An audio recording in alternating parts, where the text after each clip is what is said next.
Good evening, Shluchim, Brider, to another edition of Bais Lashluchim. There's a famous story with Rabbi Brisker. Rabbi Brisker was a very, very good in relationship with Rebbe Rashab. And one of the famous stories of Rabbi Chaim was that one time his son became a chassan. And when his son became a chassan, he came into the Zal, into the Beis Medrash, and he met all his friends. And they all came over, they said Mazel Tov, they were all so happy for him. The Rabbi, he started boasting to his friends that he got a naden, a dowry, of 10,000 ruble. And he was boasting about it. Reb Chaim saw this, so he went over to the group of boys and he said to his son in front of them, do you realize that the reason why you got a naden of 10,000 ruble is because you are Reb Chaim's son? So the son answered back with the Recheretz, he says, are you trying to tell me that you're worth only 10,000 ruble? So Reb Chaim answered back, my dear son, I am worth a couple of million ruble. The problem is that in this transaction you are involved, and because of your involvement, so my value went down to 10,000 ruble. Yes, out there is a concept called Yeridas HaDoros. As the doros go down, with time, there is a decline in level. There's no question about it that there's Yeridas HaDoros all over the place. However, when it comes to the Nasi in every generation is greater than the Nasi of the generation before, Kiyodua.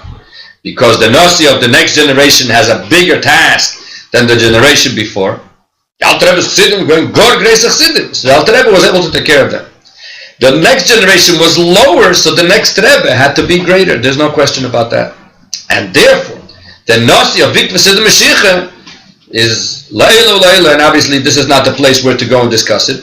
So I just want to bring out that although there's a concept of Yeridas HaDoros, the Rebbe took our generation and he brought it to a higher level to a certain extent than other generations. And I'd like to give an example from Torah, and then we'll be able to go into our topic.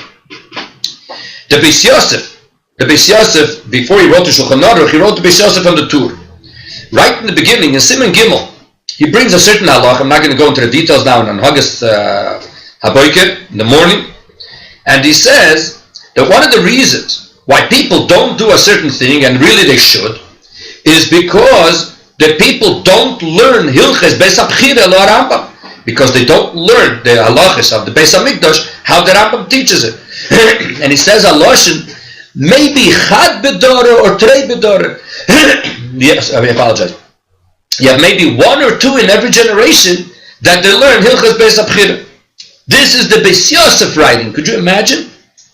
In our generation, one or two, the Rebbe made it that hundreds and thousands of Yidden learn Hilchas Beis HaBchira. So, can we say that this is truly Yeridas HaDoros? Well, we may not be in their level, but the Rebbe has taken areas that you may want to turn off the thing, makes a lot of noise, however you want. The air condition. Okay. The Rebbe turned even in Yonim from Torah, and he made it so much greater that now we have hundreds and thousands of people doing things that even according to the Bais Yosef, only Chad Bedora or Trei Bedora, one in a generation or two in a generation do. And I could give many other examples. The same thing is when it comes to the halachas of Mashiach. Throughout the generations, people did not learn Hilchas Mashiach. Nothing to discuss. Not only that, Hilchas Mashiach, the way the Rebbe presents it, it's part of the Rambam. In the Rambam Gupfe, we find exactly the same concept as I said before. The Rambam starts off 4 prakim, Hilchas Yeseda Torah, Perik Aleph, Bais, Gimel, and Dalet. Perik Aleph and Bais talk about Gadlus HaBeire, Maisa Merkava, Achdus Hashem, Avas Hashem, Yiras Hashem, etc. Talk about the Eibishter. Perik Gimel and Dalet talk about the universe, the whole solar system, and the Dalet Yesodus, the whole Bria, which is called Maisa Bereshis. In all the yeshivas, Parakim, Aleph, Bais, Gimel, and Dalet are literally almost not touched. When you start learning Reb Chaim on the Rambam, Reb Chaim starts from Perek Hey. Perek Hey, fangt sich an, love this. Perek Hey, the Rambam talks about the halachas of Kiddush Hashem, and over there we start going into Ganzenich Kiddush, when you have to go Mesiras Nefesh or not, and for Yenem, and as weiter. So we see that the Rebbe Pashat made a revolution in Teire, that even the Olam HaTorah to a certain extent doesn't learn certain basics of Yiddishkeit, which is Hilchos Yesod HaTorah in the Rambam. And the Rebbe introduced it that everybody now learns it. Just like it's like this in the beginning of the Rambam, no, it's Tchilas HaBesefer, we have at the end of the Rambam. That at the end of the Rambam has two unbelievable prakim, which is the siyum of Kol HaTorah Kula. And over there, the Rambam puts the whole Torah and encapsulates it. Just to make a long story short, the Rambam wrote 14 Sfarim, Yad HaChazaka 14. The first one is Sefer Mado, Avos Manim, that continues, and it finishes off with Hilchos Malachim, which is Sefer Shoftim, and the last halachas are Malachim. In Malachim Gufa, you have 12 chapters. The whole Sefer Rambam has 1,000 chapters. That means that the last two prakim in the Rambam, Perek Yud Aleph and Perek Yud Beis of Hilchos Malachim, are chapter 999 and chapter 1,000. What is interesting is that these two prakim hardly people ever learned Bichlal. And in the early prints, one of them, which actually is the print of Rome, I'm a very, very proud Italian, and in Rome, they printed the Rambam in the year Shin Yud, which is over 400 years ago. And over there, the Keppel, the heading of Hilchos Malachim, which is the last halachas in Rambam, is not only Hilchos Malachim, it's Hilchos Malachim u'milchamei seyem ve'Hilchos Mashiach. And Take, on the last two prakim, the Keppel is Hilchos Mashiach, Perek Yud Aleph and Perek Yud Beis. Interesting enough, in Tafshin Nun Aleph, the famous day of Chof Ches Nisan, the Rebbe said the famous words, Tu Talz Vosir Kent. I remember specifically it was on a Thursday night. And the Rebbe said those words and everybody went ballistic. Vos geht man daton. The Rebbe said words das man noch keinmal nicht gehört als solche Wörter. And for the first 2 weeks, really, nobody knew what to do. They were coming up with all kinds of ideas. Within 2 weeks, the Rebbe himself answered what it means, Tut als Vosir Kent. 2 weeks later, Tezvav Iyar, in Eretz Yisrael, and that year they were printing what's called the Dvar Malchus. Today, everybody knows what the Dvar Malchus is. But the grandfather of today's Dvar Malchus has a Chitas, a Rambam, and Gemara. And it's a book that you take along and you have everything that you need to do when you go and learning. The Dvar Malchus, when it started in Tafshin Nun Aleph, in the late winter, was an idea that someone in Eretz Yisrael had in order to spread Likutei Sichos. Being that not everybody was used to learn Likutei Sichos, so they made a booklet called Dvar Malchus. The front of Dvar Malchus was the Likut that used to come out that week. In the back, they had a few letters from the Rebbe and maybe a story or something. And this made the people pick up the Dvar Malchus, and b'meila, they read the letter and the story, and they went to the Likut. When the Rebbe said, Tu Talz Vosir Kent, what they did was, they put together a Dvar Malchus, and as you can see, this is number Yud Beis, number 12. This was the 12th week of the Dvar Malchus. And they put together a few sichos from the Rebbe on Hilchos Mashiach. The Rambam has two prakim, as we said before, Perek Yud Aleph and Perek Yud Beis.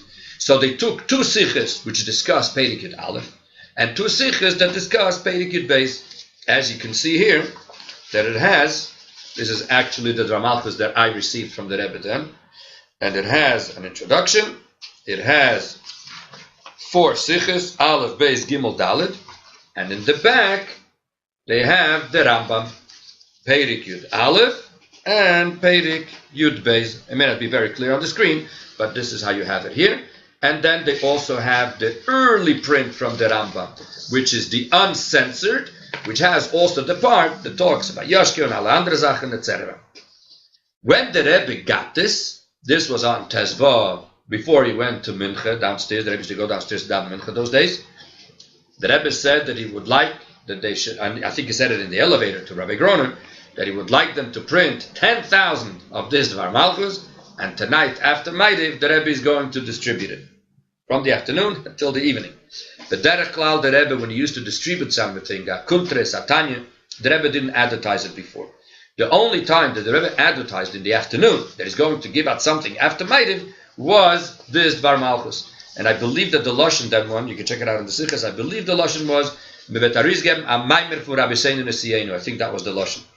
And with this, the Rebbe started the official campaign of Limud Inyan Geula Mashiach, to learn the subject of Mashiach. When you go and put on tefillin with somebody, if he knows what tefillin is or he doesn't know what tefillin is, nish gefährlich. The mitzvah is agitam. Mashenke, but it comes to the concept of Rambam, to Mashiach, over there we have to learn what is Mashiach to understand what it is. So therefore, what we're going to do today, just very briefly, because there's a yam of Mara Mekaymas, it's a massive sikha. We're going to do the first sikha, which is here in Dvar Malchus, which is in Likutei Sichas Chelik Yud Ches in Parshas Balak. It's a very, very long sikha, Hunderter Ha'ares Mara Mekaymas, and it's fascinating. And obviously, we only have a very limited amount of time here, so we're going to do just the Nekuda. But once we have the Nekuda of the Sikha, then it'll be very much easier to learn through the Sikha Takev is Darf Tazan with all the Mara Mekaymas, etc. So what we're doing today is not so much learning the Sikha, but a hachana to be able to learn the Sikha properly. And once, as I said, there's a mashal from the Rambam that sometimes when you try to shoot an arrow to the center, it's a little bit hard. So what do you do when you want to do it the center? Work the other way around. First make the center, and then you make everything around it, so everything will fit into the center. What we're going to do today is we're going to talk about the Nekuda of the Sikha, and B'meila, everything else then will fall into place. So I hope that by now you have your Rambam. The Rambam is in Hilchas Malachim, the end of the Rambam, Peirik Yud Aleph. We're going to learn first the Rambam inside, very brief, bekitzer, and then we're going to ask the basic questions that the Rebbe asks, and we're going to give in a Nekuda the basic answer. And as I said, this is really like part one of being able to learn the Rebbe Sikha on Peirik Yud Aleph. So the Rambam says as follows: Peirik Achadosem, chapter 11. For any American person, chapter 11, this is the perfect chapter for Mashiach. Because basically what the Rambam is trying to say, that Golus is going bankrupt, chapter 11, and now we're going to learn the halachas of HaMelech HaMashiach Chosid Lamid. So, says the Rambam as follows. Halacha Aleph. By the way, this Peirik has 4 halachas. Another important nekuda. Many people ask, why did the Rambam write 2 prakim? Peirik Yud Aleph and Peirik Yud Bais. What is the difference between these 2 prakim? The Rebbe answered it in the second Siyam Rambam. I believe it was Tafshin Mem Vov. I think it was the second Siyam Rambam. And the Rebbe explained over there the difference between Peirik Yud Aleph and Peirik Yud Bais. Peirik Yud Aleph Achadosar discusses Mashiach Alein, the person. Who is he? Veridosar. Who's the person? What is his agenda? Peirik Yud Bais discusses the era of Mashiach, the Zman of Mashiach. When Mashiach is going to come, what is going to happen? What are the simonim of that Zman? So what we're going to do today is Peirik Achadosar about HaMelech HaMashiach. Says the Rambam. Halacha Aleph. HaMelech HaMashiach osid la'amoid ul'hachzir malchus David le'yoshna le'mimshala harishayna. What Mashiach is going to do, Mashiach is going to get up. The King Mashiach is going to get up. And he will restore the kingdom of David HaMelech to its original state. That's the first thing that Mashiach is going to do. Restore the kingdom of David. Ubayna HaMikdash is going to build the Bais HaMikdash. Umekabetz Nidchei Yisrael. And he will ingather all the exiled from the Yidden. Basically, Mashiach is going to do 3 things. Restoring the kingdom of David, building Bais HaMikdash, and in gathering all the exiles. So we have to remember only these 3 things. This is our agenda throughout the whole Peirik. Subsequently, because we have these 3 things, continues the Rambam, all the laws will return the way they were before. Why? Because we have a king, so all the laws will return. Makrivin karbonis, we will be able to bring karbonis. And we will do Shemitah and Yovel exactly how it's written in the Torah. Because right now we have no Yovel at all because there's no Beis Hamikdash. Shemitah, the Reva Deis is Tzachakal Midirabonon. So it's not exactly how it should be done. So therefore says the Rambam, Mashiach will do three things: restore the kingdom of David, build the Beis Hamikdash, and gather the exiles. So we're going to have three things. All the halachas will go into place because we have a king. We'll bring karbonis because we have the Beis Hamikdash. We'll have Shemitah and Yovel because all the Yidden are in Eretz Yisrael. This is statement number one. Comes the Rambam and says statement number two. V'chol mi she'eine mamin boy, whoever doesn't believe in him, mi she'eine mechake lebiosoi, or somebody who doesn't wait for his coming. You see, the Rambam keeps on talking about him, the person. Loi bish'ar neviim bilvadu kaifer. Not only does this person deny in all the neviim, elo bateiru b'Moshe Rabbeinu, he denies also in Torah and in Moshe Rabbeinu. Farmos. Because it says clearly in the Torah about Mashiach. Normally in a person's mind, where's Mashiach in the prophets? In Yeshaya, in Malachi, in Micha, in all these, the prophets always talk about Mashiach. In the Torah you hardly see the concept of Mashiach. Says the Rambam, no. A person doesn't only deny in the prophets, he also denies in Moshe Rabbeinu. Shenemar, V'shav Hashem Elokecha Yishvuscha V'richamecha V'shav V'kibetzcha. There's a pasuk that we say every day in davening, when we say Tachanun, obviously, after the Akedah, that a pasuk from Parshas Nitzavim, where the Rebbe says, V'shav Hashem Elokecha Yishvuscha V'richamecha. The Rebbe will bring back all your captives, and will have compassion on you. V'shav V'kibetzcha, and he will gather you from all the places. Im Yid Nidachacha B'ktzei Hashamayim, even if your dispersed will be at the end of the skies, which means at the end of the world, Be'aviach Hashem, the Rebbe will bring you back to Yisrael. So we see here where the Torah is talking specifically about the concept of Mashiach. Ve'elu advarim hafurashim b'Torah hem koilulim kol hadvarim shenemru al yedei kol hanavim. And these few words that are written in the Torah include all the things that were said by the Nevi'im. So till here the Rambam gave us two statements. Statement number one is what Mashiach is going to do is three things. He restored the kingdom of David, build a Beis Hamikdash, and gather the exiles. B'meila we're going to have all the halachas, karbonis, and Shemitah v'yovel. Statement number one. Statement number two, and therefore says the Rambam, whoever doesn't believe or wait for Mashiach denies in Torah and in Moshe Rabbeinu and the Nevi'im, because it says clearly in the Torah about Mashiach. This is the end of statement number two.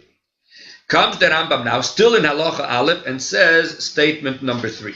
I will give just let's start it and then I will explain it. I'll give us a short introduction. Second place